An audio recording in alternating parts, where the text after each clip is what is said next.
Sinampulan niya po si Senator Marcoleta, Senator Chis, Senator Joel. So 2-all lang score. Sinabi ko na po sa inyo, handa ako sa cost. Diba? Mahirap po, mahirap. Marami akong kinailangan sabihan na huwag niyo ako alalahanin kung ako'y kasuhan nila o ikulong. Sana naman po walang patayan, sana po walang assassination plot. And I don't think naman na meron. Pero yung kaso at kulong, tinanggap na po namin yan, di ba? At marami nagsasabing, yung kaso ni Senator Marcoleta, wala yan, hindi totoo yan, never nagkaroon ng ganyan, na campaign donation, sasabihin plunder, tapos sinabi yan sa mga nag-donate, like Mike Defensor, huwag kayong mag-alala, available yan, kasi hindi naman porque nag-donate ka at siya na plunder, ikaw rin. Pero kita mo, nakakulong na sila ngayon, di ba? Sabi nga ni Senator Jinggoy, sa tamang panahon, di ba, yung ebidensya din ng hawak niya.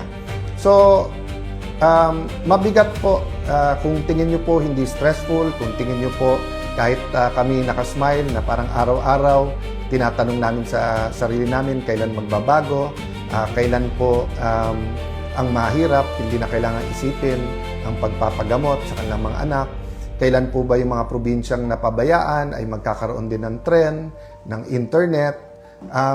Yan po ipangarap natin lahat. Ang question, sinong tatayo, sinong lalaban, sinong magsasalita. Madali pong sabihin matapang pag nasa administrasyon. Senator Lacson, I never doubted na matapang. Pero katulad ngayon, kaya madaling magturo sa lahat, lahat na sa kanya eh. Lahat sa administrasyon, lahat kakampi niya eh. Di ba? So, ibig sabihin, magpalitan man kami ng akusasyon, hawak niya lahat. Sa akin, sinong tutulong, sinong may hawak ng dokumento na ilalabas. Pag pinail ko, halimbawa, libel, kasi kung ano-ano sinasabi, baka matanggal pa ang piskal eh, kapag ka-finail nila, no? Yung kaso sa mga committees, I believe naman, hindi independent sa bawat isang mga senador, pero yun nga kasi style ni Senator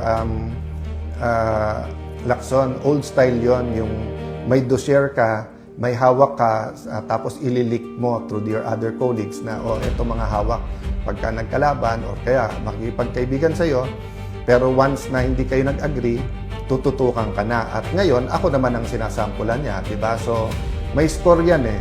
So, sinampulan niya si Jinggoy, sinampulan niya po si Senator Marcoleta, Senator Chis, Senator Joel. So, 2-all lang score.